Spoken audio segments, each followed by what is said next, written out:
要去先认识一下这里的环境哦。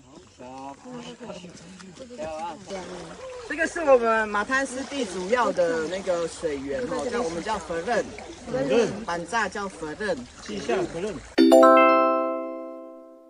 我们在嘎嘎理性的解说中了解到，佛任是马泰安人自给自足文化实践的重要场域，而野菜则是马泰安人重要的日常饮食来源。当地族人可辨识使用的野菜超过200种，这是踏查深刻的认识在地阿美族人独特渔耕生态与丰富野菜知识。野菜栖地大哉问：湿地野菜可以水耕栽种吗？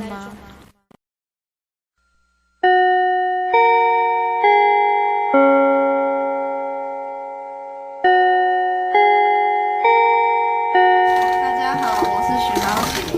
我们这次要做原住民族云专科展，为了了解传统农作物水耕系统之可行性研究，因此使用鱼菜共生的水耕技术完成此研究。大家好，我是达拉布的安农农部。现在要介绍实验器材，这是我们主体耕作箱，里面有光谱将水送至第1层的水耕池，再到第2层过滤池，及第3层的消化池，跟第4层的沉淀池，最后再回到最下层主体耕作箱，呈现水的循环。我们在主体耕作箱里养了一些鱼，目的是为了让鱼的排泄物形成一些含氮肥料。这是我们的人造光源，用来代替我们晚上没有太阳的时间。那我们用红蓝光是因为绿光植物吸收不到，所以我们使用红蓝光源。来和吉阿巴古安安马古，然后我们现在要介绍的是植物的种类。A 叫水菜，俗语叫猪辣。B 叫山苏，俗语叫 lugut。C 是蒲公英，俗语叫 samao。